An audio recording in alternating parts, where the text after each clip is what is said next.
bien Jean-Michel Feuillet, bonjour et merci d'avoir accepté cette interview. Déjà, première question, on est ici à la pépinière d'entreprise, plus particulièrement au Fab Lab.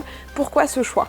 Bonjour Lisa, d'abord je voulais remercier le Fab Lab de nous accueillir, parce que c'est une association, mais je développerai tout à l'heure. Alors pourquoi ce choix ?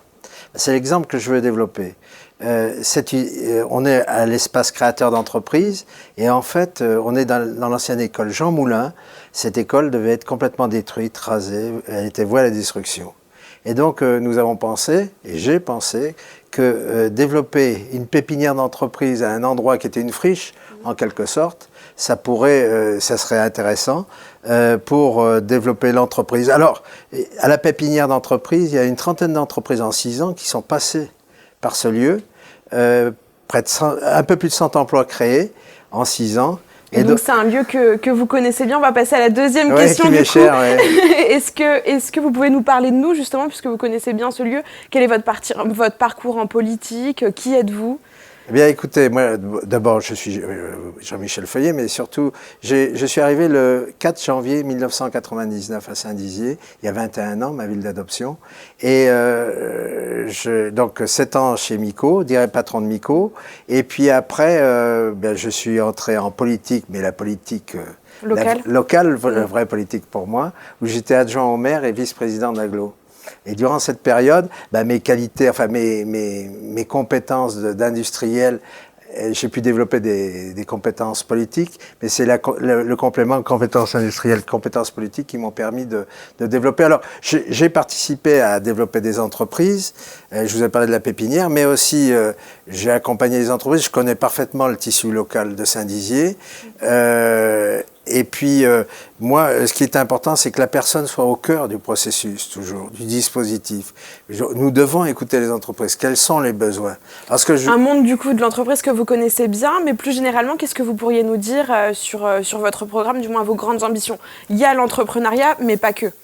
Non, évidemment, non. Alors moi, le point de départ, c'est être à l'écoute de tous les bragards, Et le fil conducteur, c'est la proximité.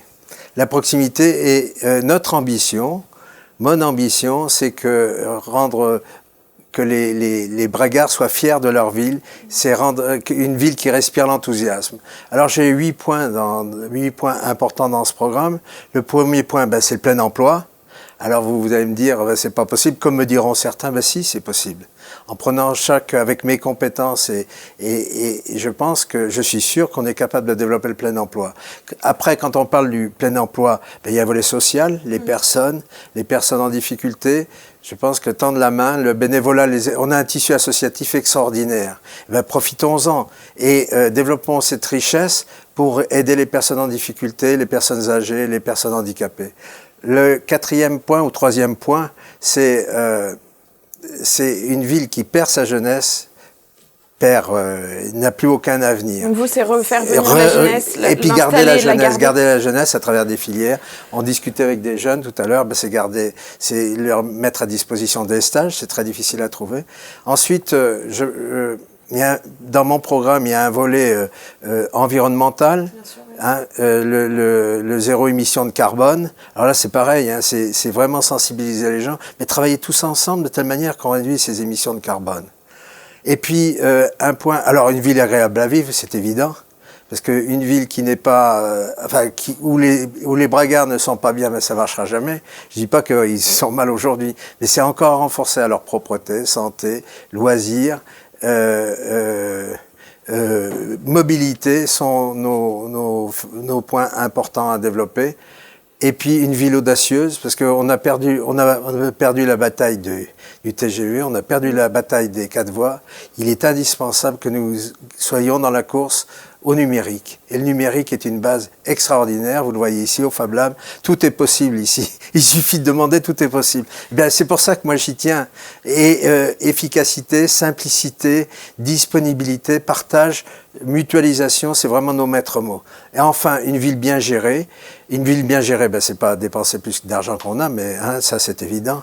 Mais je pense que les investissements qu'on va faire, qu'on continuera à faire, c'est-à-dire 10 à 15 millions d'euros par an, seront avec les bragards, à l'écoute des bragards. On ne marchera pas en parallèle.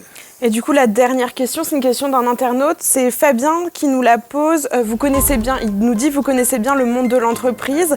Alors, qu'allez-vous faire pour aider Ito et les autres entreprises qui sont en difficulté en terre bragarde? C'est un bon exemple. D'abord, Ito, moi je connais l'histoire depuis 2008, c'était McCormick à l'époque, hein, Argo. On a travaillé avec les salariés d'Ito pour trouver une solution qui était Ito. Hein. Enfin, voilà. On a quand même tenu 8 ans, 9 ans. Il faut dire que la culture chinoise, et on ne comprend pas bien toujours la culture chinoise, sans les critiquer, hein, c'est comme ça. Oui, il y a une incompréhension entre les mais manières de travailler. Je pense que cette proximité avec les entreprises, quand on anticipe les problèmes, on peut les régler plus tôt. Alors, les salariés d'Ito, il va falloir, je sais que certains sont déjà en formation, mais il va falloir trouver des solutions avec eux, pour eux. Et les autres entreprises qui seront en difficulté, cette proximité, il faut être très proche des patrons, en effet, et ça je suis sûr que je suis capable de l'être, va nous permettre de trouver des solutions. Alors il est possible qu'une entreprise ait des difficultés. Ça c'est la vie d'une entreprise, mais qu'est-ce qu'on fait le plus tôt possible pour réagir et anticiper des solutions futures? Et puis, il faut croire en nous surtout. Croire en nous. Bien, en tout cas, ça va s'arrêter ici, du coup, cet entretien. Merci beaucoup d'avoir accepté notre invitation. Merci.